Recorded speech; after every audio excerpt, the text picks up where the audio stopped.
Kumusta po? Ako po si Dr. Ramon Santos at inilaan ko po ang aking karera sa pagtulong sa ating mga senior citizen na magkaroon ng mas malusog at mas makabuluhang buhay. Ngayon, nais ko pong talakayin ang isang karaniwang alalahanin na kinakaharap ng maraming kalalakihan na higit sa 40 anyos, madalas ay tahimik lamang nilang dinaramdam at isang nakakagulat na simpleng paraan na maaaring mag-alok ng tunay na pag-asa. Sinabi raw sa kanya, "Katandaan lang iyon, mahinang daloy ng dugo, mas mahinang pagganap. Normal lang yan, pagkatapos ng 60, sabi raw ng doktor na kibit balikat lang." Ngunit 3 buwan makalipas napunta siya sa ER dahil sa tila atake sa puso. Lumabas na hindi pala ang kanyang puso ang problema. Mga baradong ugat pala sa kanyang maselang bahagi. Walang nagsabi sa kanya na ang mahinang sirkulasyon ay hindi lang binti at dibdib ang apektado. Maaari nitong tahimik na sirain ang inyong intimasya, ang inyong kumpiyansa, at ang inyong koneksyon sa taong mahal ninyo. Mahigit 30 taon na po akong tumutulong sa mga kalalakihan na mabawi ang kontrol sa kanilang kalusugan, kanilang enerhiya, at ang kanilang kakayahang maging malapit muli. Libu-libong kalalakihan na higit sa 100 anyos na ang aking nagamot at isa lang po ang masasabi ko ng may katiyakan. Hindi po ang pagtanda ang problema. Ang tunay na problema ay ang hindi na pag-uusapan at kung paanong ang mga simpleng pagbabago ay maaaring magpabago ng lahat. Iniisip ng karamihan na ang baking soda ay para lang sa paglilinis o pagbe-bake. Ngunit kapag ginamit ninyo ito ng ganito sa paraang ipapakita ko sa inyo, mayroon itong malakas na epekto sa daloy ng dugo, sa pagiging elastiko ng mga ugat, at sa antas ng nitric oxide. Tama po. Isang bagay na nasa kusina ninyo ngayon ay maaaring ang nawawalang piraso para makaramdam na mas bata, mas buhay, at muling konektado sa kwarto. At huwag po kayong mag-alala, hindi ko po kayo babagyuhin ng mga medikal na termino. Igagabay ko po kayo ng eksakto kung paano ito gumagana, bakit ito epektibo, at kung paano ito gamitin ng ligtas. Pero babala lang po, ang maling paggawa nito ay maaaring magkaroon ng masamang epekto lalo na sa ating edad. Kaya't samahan ninyo ako dahil sa ilang sandali lang, ibabahagi ko ang paraan na tahimik na nagpapabago sa buhay ng mga kalalakihan na higit sa 40 anyos sa buong bansa. Bago po tayo magpatuloy, kung mahalaga po sa inyo ang ganitong uri ng praktikal at nakakapagpabagong buhay na payong pangkalusugan, hinihikayat ko po kayong pindutin ang subscribe button at i-on ang notifications. Sa ganoong paraan, hindi ninyo mapapalampas ang isa pang tip na idinisenyo para tulungan kayong makaramdam na mas malakas, mas konektado, at may kontrol sa inyong kalusugan. At kung sa tingin ninyo ay nakakatulong ito, sa ngayon pakitype lang po ang isa sa mga komento. Kung hindi naman i-type ang 0, ang inyong feedback ay nakakatulong sa akin para mas maging kapaki-pakinabang ito para sa inyo. Simulan po natin sa katotohanan na hindi naririnig ng karamihan sa mga lalaking lampas 60 anyos mula sa kanilang doktor at mas malaki ang nawawala sa kanila kaysa sa inaakala nila. Alam ninyo ang tahimik na paghina ng daloy ng dugo na nagsisimula sa edad 50 ay hindi lang enerhiya ninyo ang naaapektuhan. Dahan-dahan nitong kinakain ang inyong lakas, ang inyong mood, at ang inyong kakayahang makaramdam ng pagiging malapit sa taong mahal ninyo. Nagsisimula ito ng maliit, mas malamig na mga kamay at paa, mas mabilis mapagod, o marahil ay hindi lang nasa mood ng madalas. Ngunit sa paglipas ng panahon, ito'y naiipon at kung babaliwalain ninyo, maaari itong mauwi sa isang bagay na mas seryoso. Una, ang karaniwang problema sa mga lalaking lampas 60 anyos, mahinang sirkulasyon ng dugo. Naaalala ko po si Mang Celso, 68 anyos retirado, mahigit 40 taon ng kasal. Pumunta siya sa aking opisina hindi dahil sa problema sa puso, ni hindi nga dahil sa mga alalahanin sa intimasya. Sabi lang niya, "Dok, hindi ko na po maramdaman ang sarili ko." Malamig ang kanyang mga kamay kahit tag-araw. Mas maaga siyang nakakatulog gabi-gabi at bagamat hindi niya direktang sinabi noong una, nararamdaman kong may mas mabigat siyang dinadala, isang pakiramdam ng kawalan na hindi niya maipaliwanag. Nang kami nag-usap pa, inamin niyang ang intimasya ay naging bihira na alanganin at minsan pa nga'y masakit, hindi pisikal, kundi emosyonal. Pakiramdam niya'y unti-unti siyang naglalaho mula sa dating pagkatao niya. Ang pinagdaraanan ni Mang Celso ay mas karaniwan kaysa sa inaakala ng marami. Sa katunayan, isa ito sa pinakalaganap at napapabayaang issue na kinakaharap ng mga lalaking lampas 60 anyos. At lahat, ito'y nagsisimula sa daloy ng dugo. Habang tayo'y tumatanda, ang panloob na dingding ng ating mga ugat ay nagsisimulang tumigas. Ang mga artery ay nagiging hindi na gaanong elastiko. Ang dugo ay hindi na dumadaloy ng malaya at ang mas maliliit na ugat, ang mga responsable sa pagpapanatiling mainit masigla at tumutugon sa atin, ay nagsisimulang magsara na parang mga lumang tubo. Hindi ito nangyayari agad-agad. Dahan-dahan itong pumapasok, unti-unting nagnanakaw ng sigla hanggang sa tawagin na lang natin itong katandaan lang. Pero hindi po ito katandaan lang. Ito po ay mahinang sirkulasyon at hindi lang ito pisikal na kalusugan ang apektado. Naaapektuhan nito kung paano kayo makaramdam bilang isang lalaki, bilang isang asawa, bilang isang tao. Maaari kayong maiwang bigo, hindi konektado, at nag-iisip kung ang pinakamagagandang taon ay lumipas na.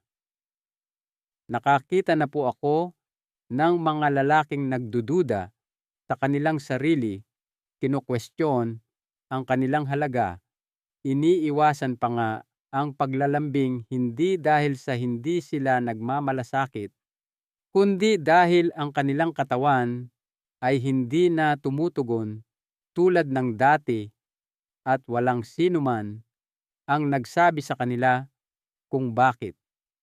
Ang magandang balita po ay hindi tiyak na mangyayari ang paghinang ito. May mga paraan para suportahan ang sirkulasyon, ibalik ang pagiging elastiko ng inyong mga ugat, at muling pag-alabin ang ningas na akala ninyo'y tuluyan nang nawala. At maniwala man kayo o hindi, isa sa pinakasimpleng kagamitan na aking inirerekomenda ay malamang nasa cabinet lang ng inyong kusina ngayon. Opo, ang tinutukoy ko po ay baking soda, ngunit hindi sa paraang nakikita ninyo sa likod ng kahon. Hayaan ninyong ipakita ko sa inyo kung paano ang abang gamit pambahay na ito, kapag ginamit ng tama, ay maaaring simulan na baligtarin ang mismong proseso na pumipigil sa inyo, at kung bakit ang susunod na ilang minuto ay maaaring magpabago sa inyong pag-iisip tungkol sa inyong katawan magpakailanman. Kung nandito pa rin po kayo at tumatagos sa inyo ang mensaheng ito, sige po at i-type ang numerong 1 sa mga komento. Ipinapaalam nito sa akin na nakikinig kayo, nagmamalasakit kayo sa inyong kalusugan at handa na kayong gawin ang susunod na hakbang. Ikalawa, ang malubhang bunga ng mahinang sirkulasyon. Hindi ko po malilimutan ang sandaling napaiyak si Mang Tomas sa aking opisina. Siya po ay 72 anyos, may amor propio, laging maayos ang tindig. Tipong tao na nag-aalaga sa lahat, kanyang pamilya, mga kapitbahay, pati na ang ligaw na pusa na napadpad sa kanyang bakuran.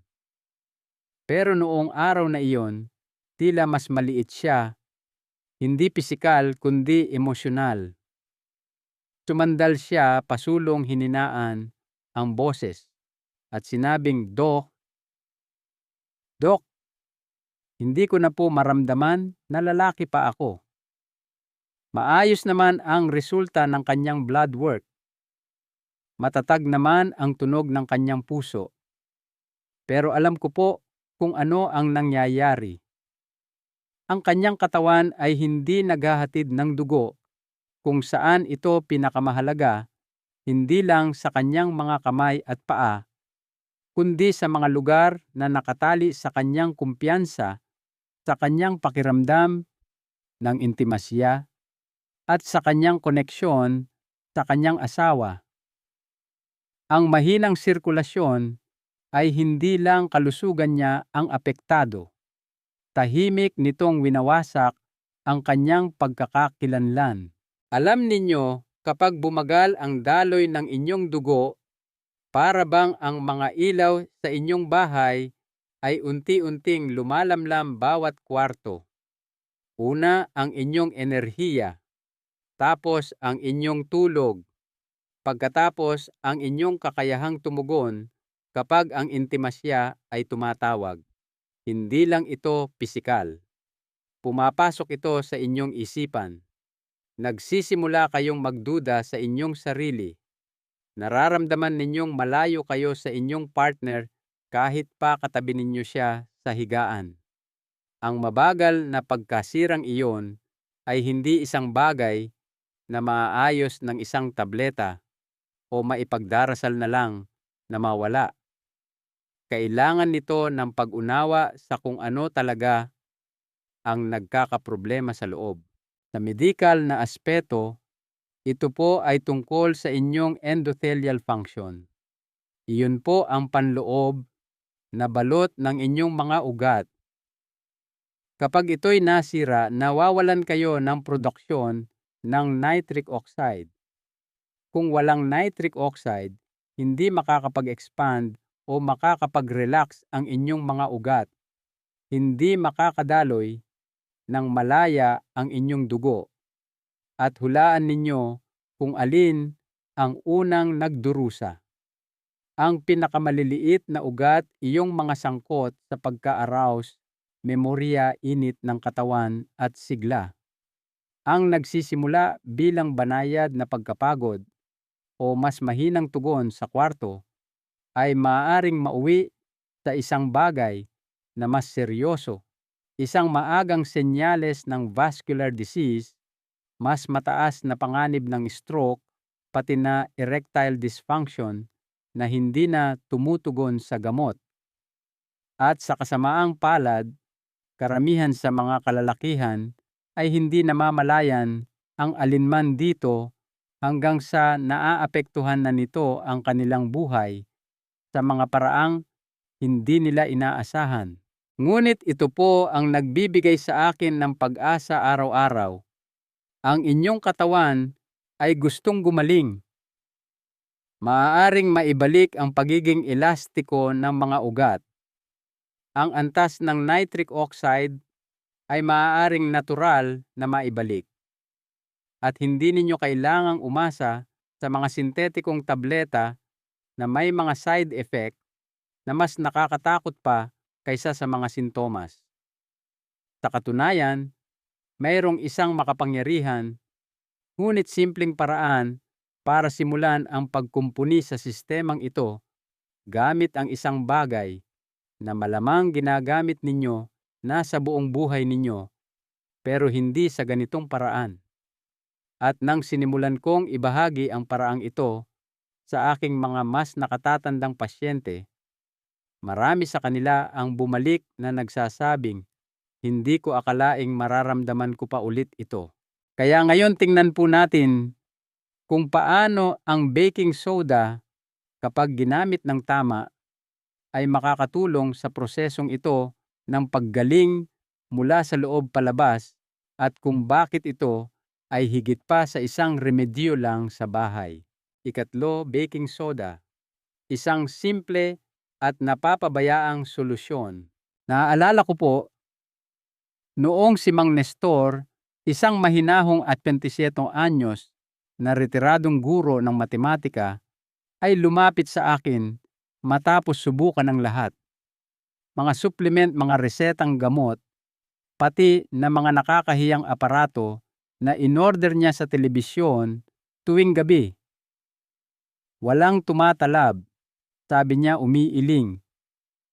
Pakiramdam ko'y humahabol ako sa mga anino. Pagod na siya hindi lang sa kanyang katawan, kundi pati sa kanyang diwa. Tapos tinanong ko siya ng isang bagay na ikinagulat niya.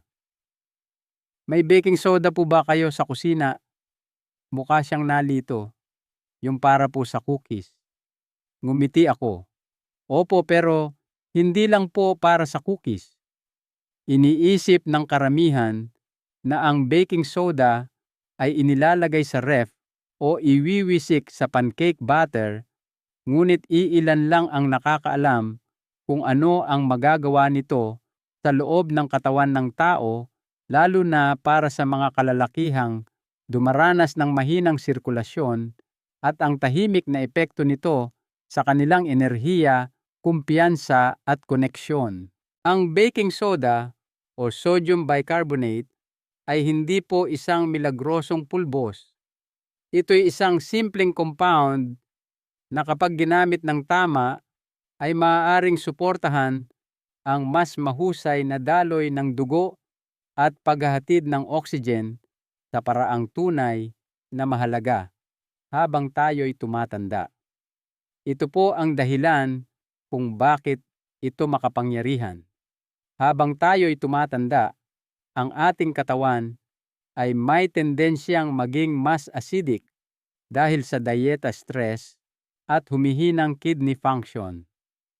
Ang naipong acid na iyon ay maaaring magpasikip ng mga ugat at magbawas ng oxygen na magagamit dalawang bagay na tiyak na ayaw ninyo kung nahihirapan na kayo sa sirkulasyon.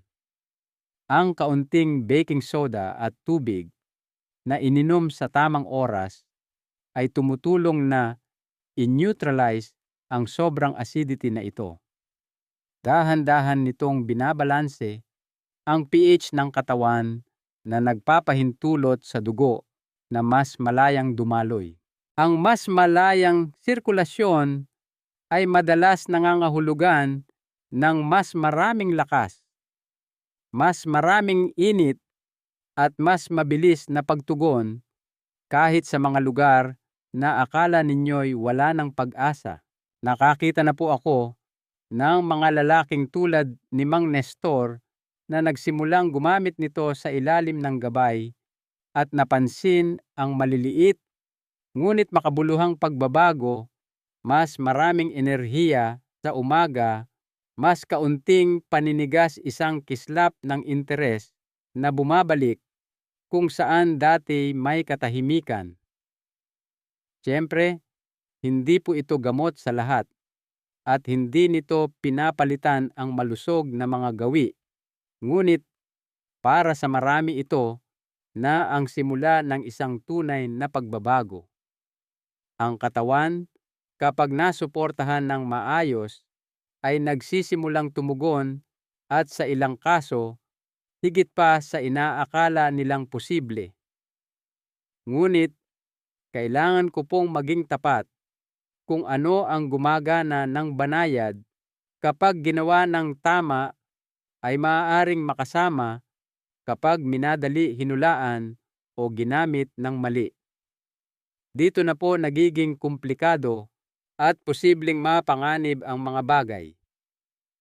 Kaya bago ninyo abutin ang kahon at magsimulang maghalo, may isang napakahalagang bagay na kailangan ninyong malaman. Hayaan ninyong igabay ko kayo ng eksakto kung paano gamitin ang baking soda ng ligtas at kung ano ang dapat iwasan para hindi ninyo aksidenteng mapalala ang mga bagay habang sinusubukang gumaling. Ika-4, ang panganib ng maling paggamit nito. Magiging tapat po ako sa inyo. Nakita ko na po ang dalawang mukha ng baking soda.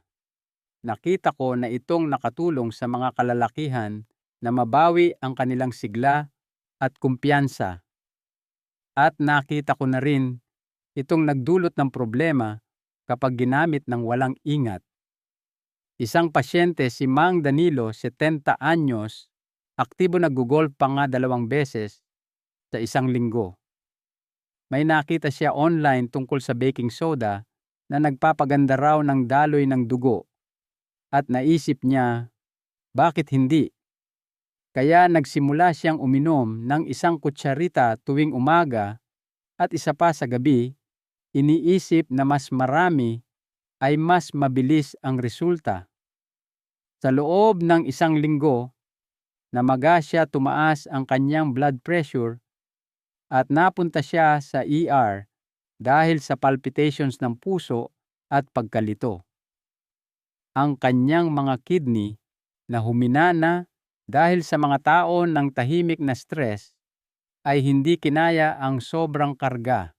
Alam ninyo, ang baking soda po ay hindi mapanganib sa sarili nito, ngunit nagiging delikado ito kapag itinuturing ng mga tao na parang isang mabilisang lunas nang hindi nauunawaan kung paano ito gumagana. Hindi po ito tulad ng pag-inom ng bitamina.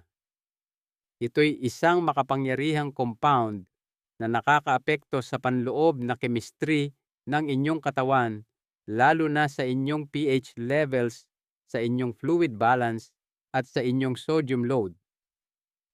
At para sa mga nakatatanda, lalo na sa mga umiinom ng gamot sa alta presyon o may anumang sensitibidad sa kidney, ang balanseng iyon ay marupok. Ang katawan po natin sa edad na ito ay parang isang napakasensitibong instrumento. Ang sobrang sodium, kahit mula sa isang bagay na natural tulad ng baking soda, ay maaaring makagulo sa ritmo ng inyong puso, magdulot ng pamamaga o itulak ang inyong blood pressure sa mapanganib na teritoryo. Kinailangan ko na pong ipaliwanag ito sa higit sa isang pasyente na mabuti naman ang intensyon na gusto lang makaramdam muli ng sigla, ngunit hindi na malayan ang kapalit ng panghuhula. Ang magandang balita po ay ang mga panganib na ito ay ganap na maiiwasan kung gagamitin ninyo ito sa tamang paraan. At ang tama ay hindi lang nangangahulugang mas maliit na kutsara. Nangangahulugan ito ng tamang oras, sapat na hydration o pag-inom ng tubig, pag-unawa sa inyong mga gamot, at maingat na pagbibigay pansin sa kung paano tumutugon ang inyong katawan. Nangangahulugan ito ng pagtatanong ng mga tamang katanungan, hindi pagmamadali para sa mga resulta, at pakikipagtulungan sa inyong katawan, hindi laban dito. Lagi ko pong sinasabi sa aking mga pasyente, hindi porket natural ang isang bagay ay automatiko na itong ligtas sa anumang dami. Ang tubig ay natural, ngunit uminom kayo ng sobra ng mabilis at maaari pa rin kayong mapahamak. Ang baking soda ay maaaring suportahan ang tunay na paggaling, ngunit kapag ginamit lamang ng may pag-iingat, may respeto at ideyal, kung may gabay. Ngayon, kung kasama ko pa rin kayo, alam kong hindi kayo naghahanap ng shortcut. Naghahanap kayo ng isang bagay na gumagana, isang bagay na tumutulong sa inyong maramdaman muli ang inyong sarili nang hindi inilalagay sa panganib ang inyong kalusugan. Kaya hayaan ninyong ipakita ko sa inyo kung paano ito gawin sa tamang paraan. Dahil sa susunod na sandali, igagabay ko kayo sa eksaktong paraan na ginagamit ko sa aking sariling mga pasyente, ang ligtas na tiyempo, ang tamang dosis, at isang mahalagang sikreto na gumagawa ng lahat ng pagkakaiba. Ikalima, paano ito gamitin ng ligtas? Kapag pinag-uusapan ko po ang baking soda sa aking mga pasyente, ang kanilang unang tanong ay halos palaging pareho. Okay, Doc, pero paano ko po ba talaga ito gagamitin? At ito po ang tamang tanong, dahil tulad ng nakita natin, ang pagkakaiba sa pagitan ng pagtulong sa inyong katawan at pananakit, ito ay nakasalalay sa paano. Para sa karamihan ng pangkalahatang malulusog na nakatatanda na higit sa 10 anyos, ang pinakaligtas na simula ay isang kapat o kwartal na kutsarita lamang ng baking soda na hinalo sa isang buong baso ng tubig, inumin nang walang laman ang tiyan. Pinakamainam kung unang gagawin sa umaga, hindi pagkatapos kumain, hindi bago matulog, at tiyak na hindi maraming beses sa isang araw. Isang beses lang po. Maaaring maliit ito pakinggan, ngunit maniwala po kayo, pagdating sa inyong panloob na balanse, ang maliit ay matalino.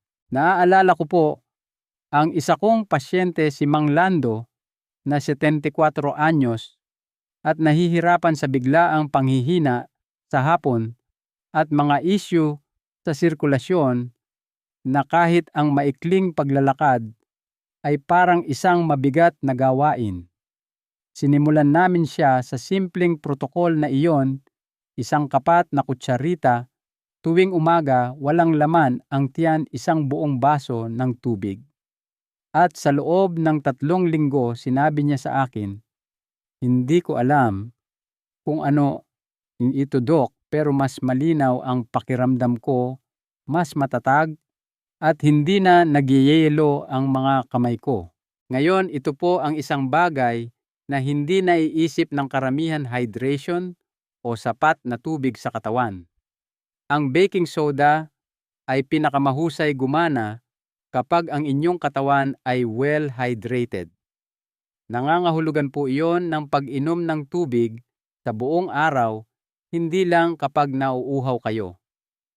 Kapag ang inyong dugo ay well hydrated, bumubuti ang sirkulasyon, mas madaling naglalakbay ang oxygen, at mas mahusay gumana ang inyong mga organo, kabilang na ang mga responsable para sa intimasiya. Kaya huwag lang po mag-focus sa baking soda mismo. Isipin ninyo ito bilang bahagi ng isang mas malaking pagbabago sa kung paano ninyo inaalagaan ang inyong katawan. At kung kayo po ay may mga iniinom na gamot, lalo na para sa alta presyon puso o mga issue sa kidney, laging makipag-usap muna sa inyong doktor. Hindi po ito tungkol sa takot. Ito po ay tungkol sa respeto. Ang inyong katawan ay dumaan na sa mga dekada ng buhay. Nararapat po ito ng maingat na atensyon. Hindi naman kayo magmamaneho ng isang klasikong kotse nang hindi muna tinitingnan ang makina. Tama po ba ituring ninyo ang inyong kalusugan sa parehong paraan? Karamihan sa mga kalalakihan ay hindi nangangailangan ng milagro. Kailangan lang nila ng isang maliit na tagumpay para bumuo ng pag-asa. Isang positibong pagbabago na nagsasabi sa kanila, hindi ka patapos, hindi ka sira, nandyan ka pa rin. Iyan po ang maaaring maging epekto ng simpleng pang-araw-araw na gawin na ito ang simula ng pagbabagong iyon. Ngayon, kung lahat po ng ito ay mukhang may pag-asa, samahan ninyo pa ako ng kaunti pa dahil sa huling bahagi, ibabahagi ko ang kwento ng isang 70 anyos na lalaki na gumamit ng eksaktong paraang ito at isang napakaliit na karagdagan na nagdala sa kanyang mga resulta sa isang ganap na bagong antas. Gusto ninyong marinig kung ano ang nangyari pagkatapos. Konklusyon, may isang lalaki pong nagngangalang Mang Isko na madalas ko pa ring naiisip.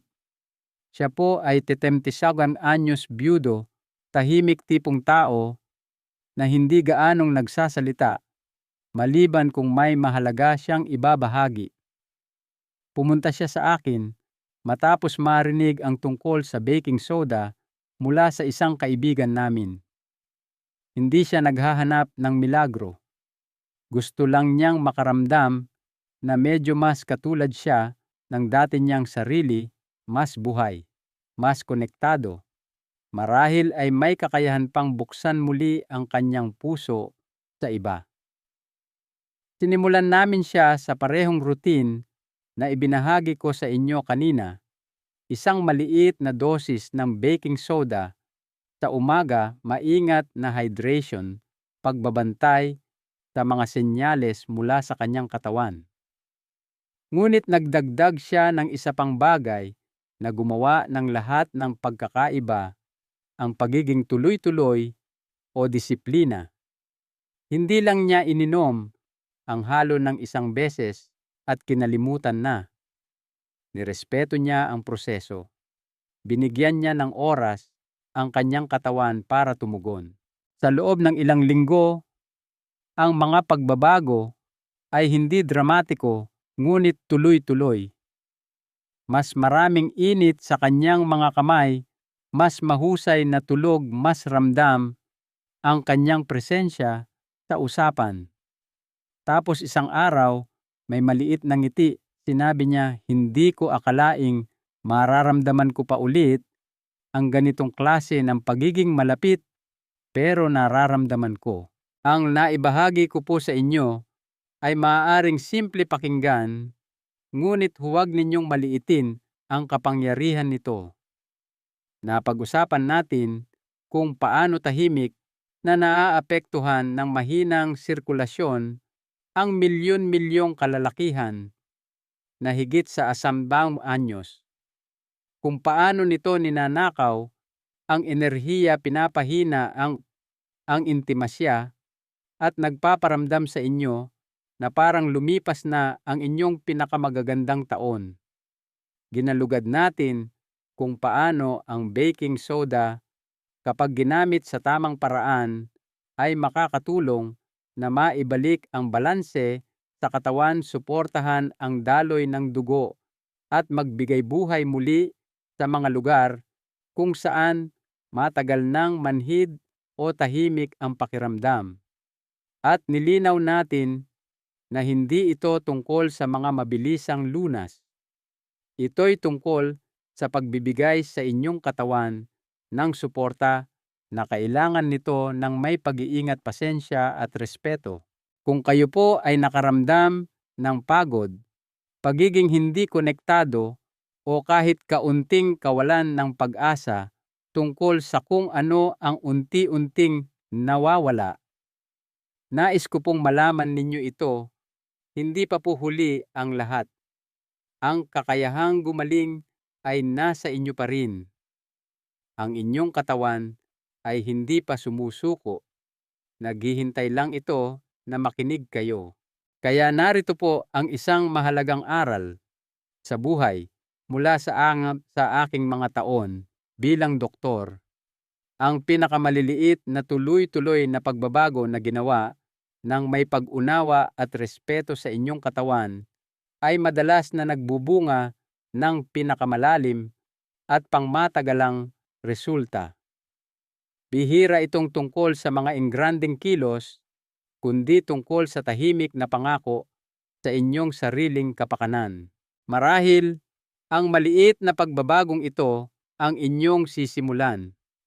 Isang baso, isang gawi, isang tahimik na desisyon na seryosohin ang inyong kalusugan, ang inyong enerhiya, at ang inyong kumpiyansa. Hindi bukas makalawa, kundi ngayon. Dahil hindi pa po kayo tapos, mahalaga pa rin kayo. At marami pang buhay na natitira para maramdaman. Kung tumagos po ito sa inyo, mangyaring ibahagi ang inyong mga saloobin sa mga komento sa ibaba. Isaalang-alang po ang pag-subscribe para sa higit pang mga kaalaman sa kalusugan at pakibahagi po ito sa sino mang kaibigan o kamag-anak na maaaring makakita nito na kapaki-pakinabang. Ang inyong paglalakbay sa kalusugan ay mahalaga